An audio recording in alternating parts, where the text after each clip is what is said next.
5장 20절에서 6장 2절까지 말씀입니다. 고린도후서 5장 20절에서 6장 2절까지 말씀. 신약 291면에 있습니다.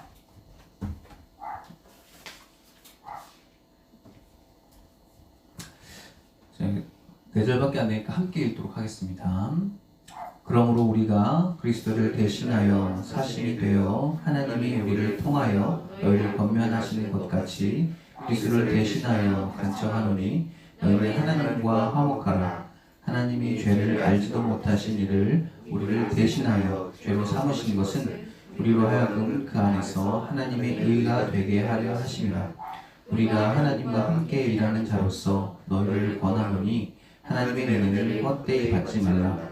이르시되 내가 은혜 베풀 때에 너에게 듣고 구원하는 날에 너희를 도왔다 하셨으니 보라 지금은 은혜 받을 만한 때요 보라 지금은 구원의 날이로다. 아멘. 오늘 이 말씀을 가지고 시기적절이라는 제목으로 말씀을 좀 나누려고 합니다. 말씀이 좀 갑자기 막 뜬금없이 이사야에 있는 내용을 또 끌어와서 쓰기도 하고 전후 사정을 잘 몰라서 좀 어렵기도 한데 그래도 제 나름대로 이해한 수준에서 번역을 좀 해봤습니다. 번역한 읽도록 할게요. 그러므로 우리는 하나님의 위로자로서 예수님을 대신한 특사로서 너희들에게 권면하노니 너희들은 하나님과 화목하라. 하나님께서는 죄를 전혀 알지도 못하는 예수님을 죄인이라고 하신 것은 하나님의 의가 예수님 안에서 실현되기 위함입니다. 하나님의 동역자로서 여러분들이 하나님의 은혜를 헛되이 받지 않기를 원합니다. 하나님께서 말씀하시기를 정확한 그때에 나는 너희들에게 들었고 또 그 구원의 날에 나는 너희들을 도왔다. 그러므로 보라 지금이 그 시기요 보라 지금이 그 구원의 날이라. 아멘. 하나님의 위로자로서 또 바울이 또 고린도 교회 성도들에게 편지를 합니다. 그리고 자신이 또 예수님에 대신한 특사랍니다.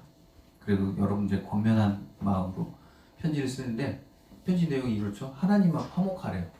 하나님과 싸운 적이 있나 봐요. 하나님과 싸우고 하나님과 투정하고 하나님께 불평하는 그런 모습이 있었나 봐요. 그러니까 하나님과 화목하라고 합니다. 살다 보면은 세상에 돈이 좀 있으면 돈이 없을 때는 우리가 그러잖아요. 하나님께 불평하잖아요. 그런데 돈이 있으면 어때요? 뭐가 옵니까? 유혹이 와요. 이 돈 가지고 월요일부터 금요일까지 열심히 일하면 돈이 생기잖아요. 그 돈을 뭐 하겠어요? 금요일이잖아요. 금요일, 토요일, 주일 이렇게 3일로 2박 3일로 놀 수가 있어요. 그죠? 그리스도인들이 그렇게 생각을 해보니까 돈이 없으면 하나님 불평하고 돈이 많으면 세상에 유혹이 됩니다. 다 시험거리인 거예요. 돈이 없을 때는 하나님에 대한 불평 때문에 이놈의 하나님 하면서 막 원망하게 되고 막 속이 막 쓰리고 그리고 또 돈이 있으면 있어서 그것에 유혹이 되더라고요. 돈만 그런가? 봤더니 돈만 그런 게 아니에요. 또 권력이 없는 사람은 또 없는 대로 남의 밑에서 막 끌려다니고 뭐 이렇게 허드렛 일 하면서 또 짜증냅니다. 누구한테요? 우리 늘 찾는 분 있잖아요. 그분한테 늘 짜증냅니다. 늘 왜 제 자리는 이 자리고 저는 왜 위치는 여기고 왜 이 모양 이 꼴이냐고 막 불평을 합니다. 그러다 또 권력이 많아지면 어떻게 돼요? 그 권력 가지고 뭐예요? 자기 사리사욕을 또 채우려고 하는 유혹이 또 생기죠. 세상에 권력이 없는 사람만 하나님 불평할 줄 알았더니 권력이 없는 사람만 시험이 있는 줄 알았더니 권력이 있건 없건 돈이 많건 적건 모든 사람에게 다 시험이 있고 다 고난이 있고 다 유혹이 있더라고요. 그런 거 보면 세상 모든 사람들이 이 본문을 보는 모든 사람들이 다 하나님과 화목하지 않을 수 있겠구나. 모든 사람이 다 시험거리를 갖고 있고 모든 사람이 하나님을 향해서 원망거리가 있겠구나. 저도 하나님을 원망하기도 하고 했죠. 많죠. 왜 늘 이저리 이 모양이야 그랬었고 그리고 반대로 또 돈의 주머니가 생기면은 이거 가지고 뭐 할까 하면서 헌금과 교회와 이렇게 저울하기도 하고요. 그랬던 모습들이 생각이 납니다. 근데 바울이 그러죠. 하나님의 위로자로서 얘기하는 거야. 너희들은 이제 하나님하고 화목해라. 화목해. 그러니까 좀 하나님께 더 집중하고 돈이 더 생기면 하나님께 더 생각을 하고 그 돈이 어디서 왔는지 그 물질이 어디서 왔는지 그 권력이 어디서 왔는지 그 인기가 어디서 왔는지 그 명예가 어디서 왔는지 잘 분별해봐. 그리고 그 하나님한테 화목하게 해. 감사하게 해. 그렇게 말하네요. 그리고 21절에서는 하나님께서는 죄를 전혀 알지도 못한 예수님을 죄인이라고 하셨어요. 그래서 하나님의 의가 예수님 안에서 실현되려고 해줬던 거죠. 여기서 21절에서 하나님이 죄를 알지도 못하시니라고 했죠. 그러니까 마치 예수님이 이거 이렇게 들으면은 예수님이 죄를 전혀 모르는 사람, 그러니까 순진한 사람이 아니라 죄가 전혀 없는 사람이라고 생각하시고 죄를 전혀 안 지은 사람. 그 옛날 그거 있잖아요. 자신의 죄를 레위기인가요?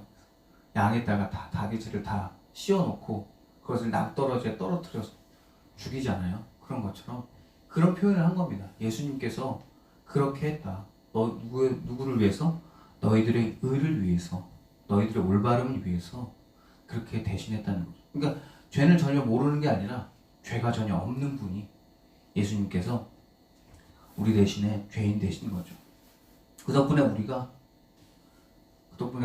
의로운 사람이 된 거죠. 그가 하나 믿었다고 해서 저를 위해서 대신 죽으셨어요. 예수님께서요. 제가 그걸 믿었으니까 제가 그 덕분에 의인이 된 겁니다. 라고 고백을 하는 거죠.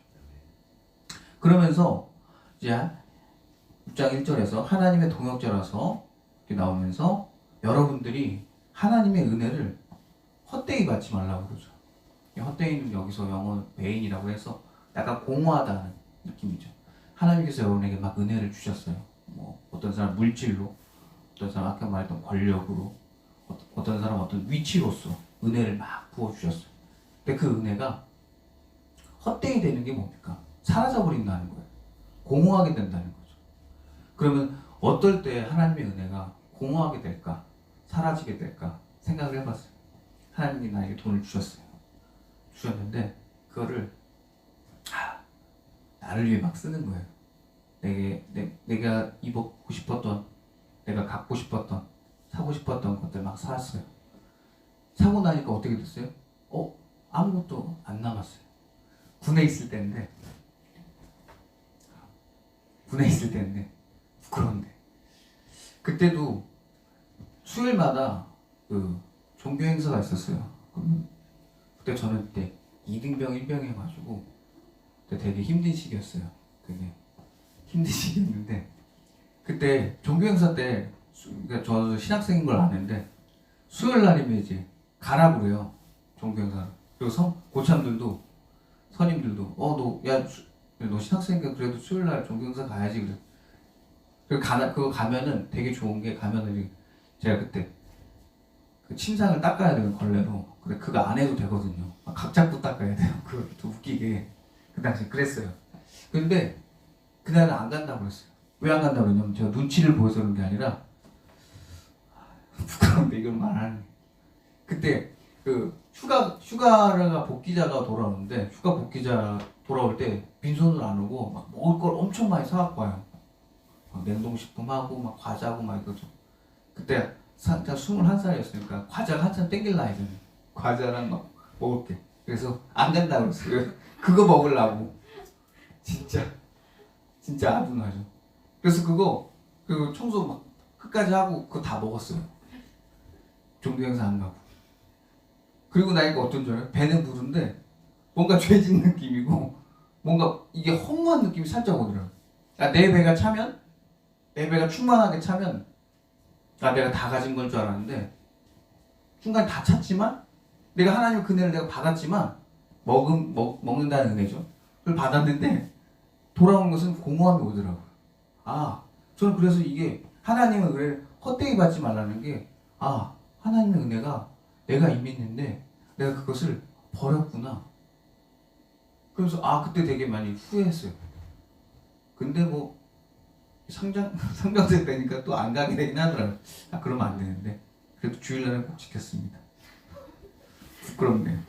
그래서 하나님의 은혜가 그렇게 헛되이 사라질 때가 있더라고요.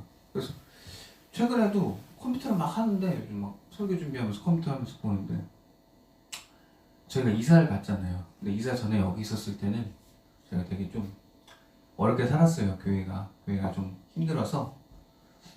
여러분들 20세기에 좀 이런 말 하기 신기하겠지만 연탄을 뗐어요. 누가 20세기 때 연탄 떼나 그래. 21세 이제 21세기죠. 21세기에 누가 연탄 떼나 그러겠지만 연탄 뗐어요. 우리가 여기 한 2019년까지 있었으니까 그때까지도 계속 여기 연탄을 떼면서 살았는데 이사를 가니까 이제 여기 연탄을 이제 끊어버리고 여기 안 사니까 이제 기름으로만 돌려도 이제 교회가 잘 운영이 되더라고요. 그러다가 어느 날 문득 갑자기 이제 겨울이 와서 11월 초인가 10월 말에 전화 한 통이 오더라고요. 제가 아는 선배 목사님이 일천아 너 연탄 안 필요해? 그러니까 뭔가 되게 그때 뿌듯한 거예요. 저 안 필요해요? 저 안 필요해요. 형님 저 안 필요해요. 괜찮아요. 저 안 써도 돼요. 교회 안 써? 저 이사 갔잖아요. 그래도 교회 연탄 안 떼도 저희 편하게 잘 돌아가요. 되게 뭔가 뿌듯해서 되게 막 너무 좋았어요. 내가 폈구나. 그전에는 내가 되게 찌그러졌는데 많이 좀 펴졌구나 라는 마음이 좀 들었어요. 그러면서 컴퓨터를 하고 있었는데 딱 보니까 이런 광고가 나오는 거예요. 월드비전이라는 거예요. 그런 자선단체 되게 좀 싫어하거든요. 그 돈이 어디로 가는지 내가 알 수가 없으니까 비하하는 건 아닌데 거기서 보니까 엄마 추운데 연탄 하나 더 넣어도 되나 이런 문구가 딱 있는 거예요. 근데 21세기 사는 여러분들은 그 문구가 이해가 전혀 안 되실 거예요. 왜냐면 연탄을 안 떼봤으니까. 근데 저는 연탄을 떼보니까 그게 어떤 심정인지 아는 거예요. 연탄을 저기다 쌓아놓고 막 저희가 1000장 이상 사본 적이 없어요. 늘 사면 300장, 400장, 500장 요 때에 샀거든요. 돈이 없으니까. 그랬었는데 그 연탄 한 장을 더 넣는 거 그게 되게 많이 그렇거든요. 근데 그 구절 엄마 추운데 연탄 하나 더 넣을까? 이런 말이 마음이 되게 그래서 약간 솔직히 월드비전 클릭하면서 입금 전까지 갔다가 아이고 정신 차려야지 하면서 했는데 정신 차린 게 아니겠죠. 아무튼 그랬었는데 그런 거 보면서 하나님의 은혜가 이렇게 많이 내게 부어졌구나라는 생각이 좀 들더라고요. 지날 감사하지요. 여러분들은 생각 있으면 하시기 바랍니다. 그래서 6장 2절에 보면은 하나님께서 말씀하시기를 정확한 그때에 난 너희들에게 들었다는 거예요. 이게 이사야서 49장 8절에 나오거든요. 우리끼리 이제 하는 얘기니까 이사야서는 이제 총 세 부분으로 나눠지잖아요. 포로 전, 포로기, 포로 이후로 이렇게 나눠지잖아요. 49장 8절은 포로기 시대 때 쓰여지는 거란 말이에요. 그럼 그때 그 구절을 갖고 온 거예요. 그 구원의 날에 나는 너희를 도왔대요. 난 들었대요. 이 말씀이 굉장히 강력해. I heard you. 나 너한테 들었다. 나 너를 들었다. 그러니까 너의 무슨 말이 아니라 나는 하나님이 너를 들었대요. 그리고 난 너를 도왔대요. 그 말이 너무 와닿더라고. 하나님께서 시기적절하게 우리들을 탁탁탁 도와주는구나. 그리고 그 도와줌이 정말 그냥 그 은혜가 우리 인생에서 헛되지 않았으면 하길 원하시는 게 이 오늘 본문 전체에 흐르는 큰 맥락이더라고요. 내가 너를 도와줬어. 시기적절한 시기 때 너가 나한테 울부짖었고 정말 너가 나를 찾았고 너가 나를 애써서 했던 거 내가 기억나. 너가 울면서 들었던 거 내가 들었어. 그래서 내가 너를 도왔어. 지금이 그 시기야 라고 하는 거죠. 지금이 너희들이 다시 한번 또 울부짖고 다시 찾고 한 시기야. 그러면 내가 또 널 도울 거야 라는 그런 메시지인 거죠. 근데 또 그 은혜가 부어지면 뭐 하라고요? 또 그게 헛되이 가지 않았으면 좋겠는 거예요. 헛되지 않았으면 좋겠어. 헛되이 가지 말아라. 그것이 공허하게 그냥 날아가듯이 은혜가 날아가듯이 뒤돌아보니까 아무것도 없고 그냥 배는 채워졌는데 나는 여전히 영적으로 비어있는 상태고 영적으로 성숙하지 않고 그러니까 제가 그 군대 가서 그 과자 막 먹어서 영적으로 뭔 성숙이 있겠어요. 그냥 배만 불렀겠지. 살만 찐 거잖아요. 그렇게 하나님께서도 원하시는 것이 니들 인류라는 존재들이 이 코로나로 인해서 굉장히 어렵고 힘든 시기인데 그때 너희들 분명히 나를 찾을 거다. 근데 분명히 난 그럼 너를 들을 거야. 듣고 내가 너를 돕겠지. 근데 그때 너희들이 어떻게 할 거냐 했지. 듣고 너희들이 어떻게 할 거냐. 또 그럼 우리가 백신 맞아서 나았다, 나음을 받았다 하고 그냥 아이고 편해. 그리고 우리는 그냥 바이러스에 대한 항체만 하나 생기고 우리는 또 다시 또 한번 배부른 배불뚝이 인류 마냥 그렇게 갈 건지, 아니면 그런 상황 가운데서도 백신을 맞지 못하는 사람들이라든지 혹은 어려운 사람들한테 또 그 방향이 또 갈 건지, 사랑을 또 전할 건지, 인류의 영적인 성숙이 일어날 건지, 아니면 그냥 인류의 어떤 그냥 외적인 성장만 늘어나서 계속해서 팽창하게 될 건지, 그걸 하나님께서 계속해서 이 시기 때 물어본. 그래서 시기적절한 거죠. 지금 요 시기가 그런 시기인 거죠. 코로나도 이제 조만간 이제 조금씩 우리도 백신을 많이 맞아가니까 조금씩 많이 줄어들고 있는 추세죠. 그런데 그런 상황에서 우리가 이 코로나 시기가 그냥 지나가면 또 이것도 이 고난을 통해서 우리가 분명 어떤 은혜를 받을 텐데, 그 은혜가 그냥 정말 빈 것처럼 아무것도 아닌 것처럼 영적인 성숙이 일어나지 않고 그냥 사라져 버리겠죠. 근데 그러면 그게 무슨 의미가 있겠어요? 이 고난도 분명히 하나님께 계획을 하셨고, 이 고난을 통해서 분명히 어떤 이들은 큰 어려움을 겪지만 어떤 이들은 큰 영적인 성숙이 일어나겠죠. 근데 하나님께서 원하시는 건, 우리에게 되게 원하는 건 영적인 성숙이겠죠. 이를 통해서 인류를 더 서로 더 사랑하길 원하고, 서로 또 좀 아껴주길 원하고, 서로 있는 것 좀 베풀기를 원하고, 하나님 분명히 그런 의도로 하셨을 텐데, 그 내가 또 날아가 버리면 하나님의 마음이 너무 아프겠죠. 마라톤 아세요? 마라톤 내 다리는 100만 불짜리 다리, 그 알죠? 그 아이가 왜 달리는지 아세요? 영화 안 본 지 좀 가물가물하시죠? 그 왜 달리냐면 엄마가 그랬어요. 너 달리면 내가 뭘 줄게? 짜장면을 줄게. 짜장면을 먹으니까, 짜장면을 자꾸 얻어먹을 수 있으니까 달리는 거예요, 사실. 근데 그 아이가 영화 끝을 보면 이제 마라톤을 끝까지 완주하잖아요. 그 아이가 이제 막 달리잖아요. 달리다가 그 완주하고 나서 그 아이가 뭐라고 했을까요? 엄마, 짜장면 줘, 이랬을까요? 그럼 뭐예요? 그 사람은 영적인 성숙이 전혀 일어나지 않은 거죠. 뭔가 내가 이것을 완주하면서 뭔가 얻어지는, 이루 말할 수 없는 어떤 그 황홀감이 있으니까 뭐하니까 그 아이가 그 마라톤을 완주한 거겠죠. 우리 인류도 마찬가지 아닙니까? 이 코로나 시기 지금 우리 완주하려고 계속해서 막 싸우고 있잖아요. 근데 그 시기 때 우리가 다 완주하고 나서 뭐예요?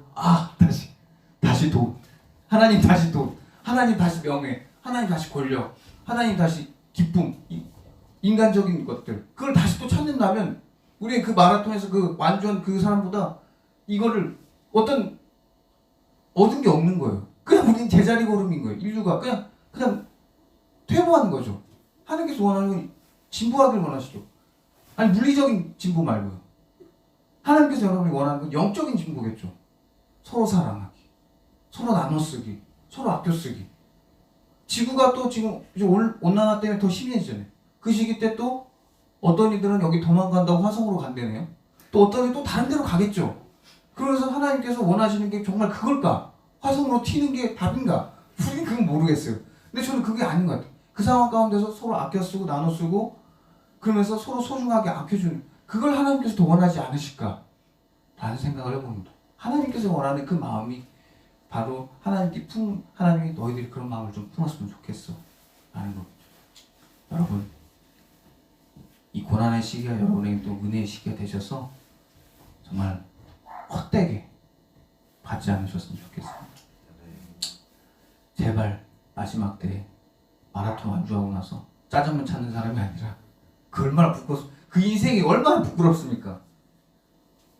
아직도 예수님 믿으면서 일합천금, 이거 한 번만 터지면 내가 번호 6자리만 알면 이런 거 말고, 그러면 우리의 신앙이 얼마나 누추하고 부끄럽고 질이 떨어지겠습니까?